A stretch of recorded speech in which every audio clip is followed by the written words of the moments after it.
I have a shocking statistic for everybody. Did you know that only 1 in 500 people will earn in excess of $1 million this year? Only 1 in 500. Now, that's not to say that the other 499 aren't trying. I mean, I don't earn $1 million a year, but I'm sure as heck trying. So what's the difference between the 1 and the 499? Well, there are 6 secrets to leveraging success that they are taking advantage of that we are not. So by reading a book like this, we can get one step closer. We can start to understand the mindset of those millionaires and billionaires. Author Chris Jarvis does a deep dive in this book based on the 20 years of experience he has consulting with those families. Chris is a pretty smart dude. I mean, I've met him in person, but he's an applied mathematician, and he's spent his time analyzing complex problems and concerns for millionaires and billionaire families. They've got a lot of wealth to manage, and they've got some pretty interesting and complex problems. It requires a pretty detailed blueprint, and Chris is the right guy. And he's starting to share those lessons with us. He's opening up the door, and he's giving us access to information that the average person isn't paying attention to. And so there's really 2 realizations that he's come to, and I'd like to summarize them by reading a little bit right out of the introduction from this book. He says, quote, "While working alongside some of the best attorneys and accountants, I made 2 very important discoveries. First, I was exposed to strategies and structures that are usually reserved for the largest companies and wealthiest families.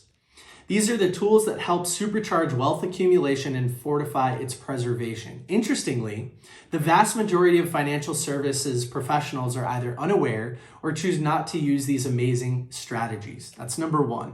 That's a certain form of leverage that is just so far above, I think, what most of us 499ers are doing.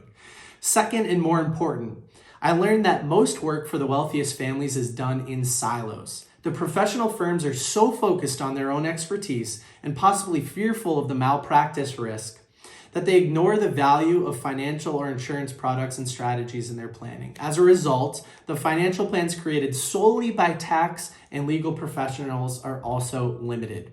These plans for the very wealthy are typically very costly and unnecessarily less effective than they could be with a minor tweak or 2.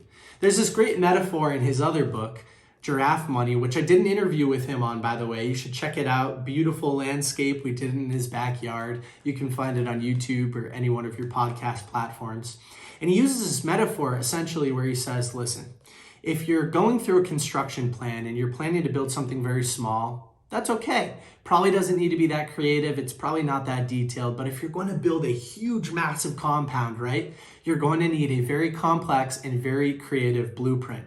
You probably don't want the same person acting as your welder and maybe your structural engineer and your plumber. Like, those are all very different skill sets. So you should have different people managing them. And wealthy people have different people managing their wealth in different areas. There are a lot of different things that Chris will make you aware of in this book that you might not be paying attention to. And they're small little tweaks. They're little things that he's making you aware of, but they'll make a big difference. And so if you're interested in becoming one of those 500 or the one out of the 500, check this book out. It's worth your time. It's worth the investment. Chris is an incredibly intelligent guy, and he's making me aware of things that I certainly have not paid attention to. As I said, I also did an interview with him on Giraffe Money.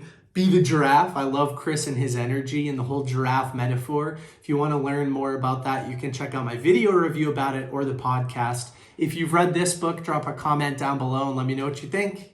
Bye.